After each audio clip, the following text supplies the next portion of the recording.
Let's head into this newscast with all the latest coming in on the coronavirus vaccine. Russia is in talks with the Indian government on different levels about cooperation that could include supplies, co-development and co-production of Sputnik V COVID vaccine.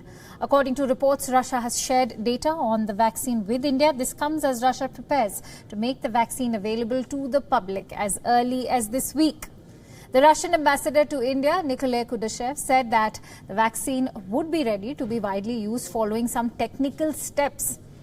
Now, the issue is likely to come up during Indian External Affairs Minister Dr. S. Jaishankar's visit to Moscow this week. A Lancet study, in the meanwhile, has found that Sputnik V caused no serious side effects in the initial trials. Sputnik V is being touted as the world's first coronavirus vaccine. However, Western nations have raised doubts on its efficacy.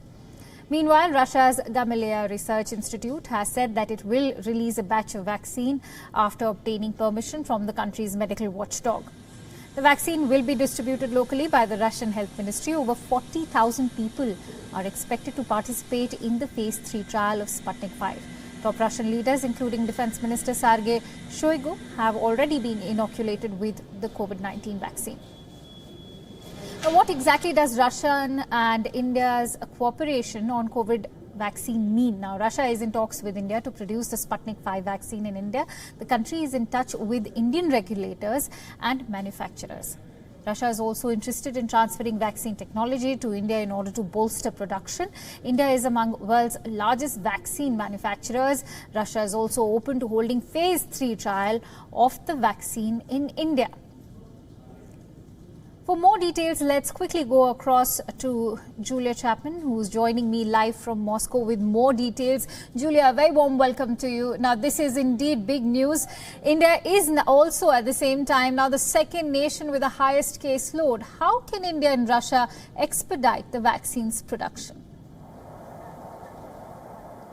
Well, we understand that there are already talks underway between the two countries with regards to vaccine cooperation. The Russian Direct Investment Fund, Russia's sovereign wealth fund, has been bankrolling this vaccine and the other candidates across Russia. And Kirill Dmitriev, the head of the sovereign wealth fund, has been in talks with Indian partners to potentially produce the Sputnik V vaccine and possibly also take part in some of the phase 3 trials which are getting underway here in Russia.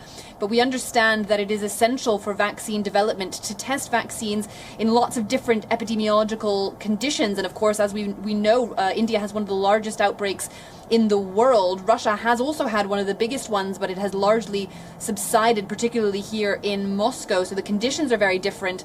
It might be possible that this vaccine could also be tested in India as well as a number of other countries. When the vaccine was first registered here in Russia by Russian regulators and approved for wider use on August 11th, Kirill Dmitriev said that there were some 20 countries already in talks with Russia with regards to producing this vaccine and possibly also working on the development of it. We understand India is one of those 20 countries and there could be further cooperation ahead.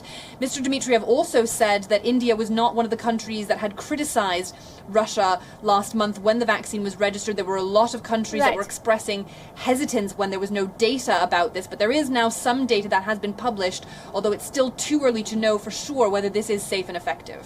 Right, very rightly said. And since you mentioned the possibility of testing in India, could you also elaborate on what is expected to happen under phase 3 of the trial and what happens before a batch is officially authorized for civilian use?